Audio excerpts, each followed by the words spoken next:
For all of the criticisms that there have been of the Quran and all the speculations there have been regarding the compilation of the Quran within Western scholarship, some which say that the Quran actually began earlier than the Muslims say it began, or some which say that the whole history of it actually went another 200 years after the time of the Prophet Muhammad. None of those are actually grounded in studies of the available manuscripts.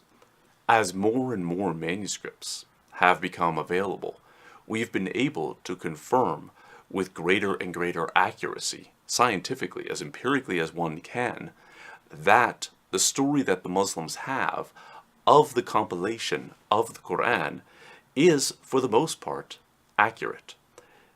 As Karl Ernst has said, it is a better explanation of the data that we have available to us than any other theory that anyone has proposed. The most recent manuscript that was found, and the earliest manuscript of the Quran ever to be found, are the ones that were found in Sana'a, in Yemen, in the old mosque in Sana'a. And there was a lot of speculation when those manuscripts were first found. In fact, there was an article in the Atlantic Monthly about how this was going to tell us new things about the history of the Quran. Well, nobody had studied them at that point. This was just speculation. Now they've been studied, not all of them, but at least one folio has undergone rigorous analysis. And that rigorous analysis has demonstrated through carbon dating, one, that manuscript does come at about the time when Muslims say the Quran was compiled. But then there's even an underscript of the Quran that's shown, that's on the parchment. What happens is, in the old days, when you used parchment, if you wanted to write something new on it, you didn't throw out the parchment because it was so expensive. You would erase what was on there, and then you would write something new. Now, the inks were also partially metal-based. So through infrared photography, we can actually get an image of what that Arabic script was that was on that parchment before the Quran as we know it was written on that parchment.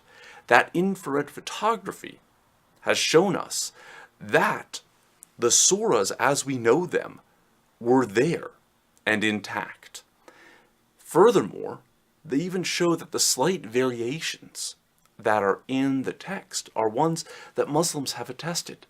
There wasn't anything that one could call a variant that Muslims had not attested was a variant of the Quran that had been transmitted by some Muslims. Now, the other thing is, if you think about it, if somebody were to make up a history of the text, you wouldn't have made it up the way that Muslims have the history written down. You would have said, well, it was written at this time, and then it was put down under the time of the Prophet Muhammad, and alhamdulillah, that was that. You wouldn't say, well, first, after he died, they didn't have it written down. Then, under the Caliphate of Abu Bakr, it was written in one form, and then, a few years later, around the year 650, it was put down in another compilation, and this was the final compilation. Nobody would make up that story. So even there, it is really an act of distrust on the part of the Orientalists to try to find different histories, A, than what the Muslims first accounted for, and B, what the manuscripts actually tell us.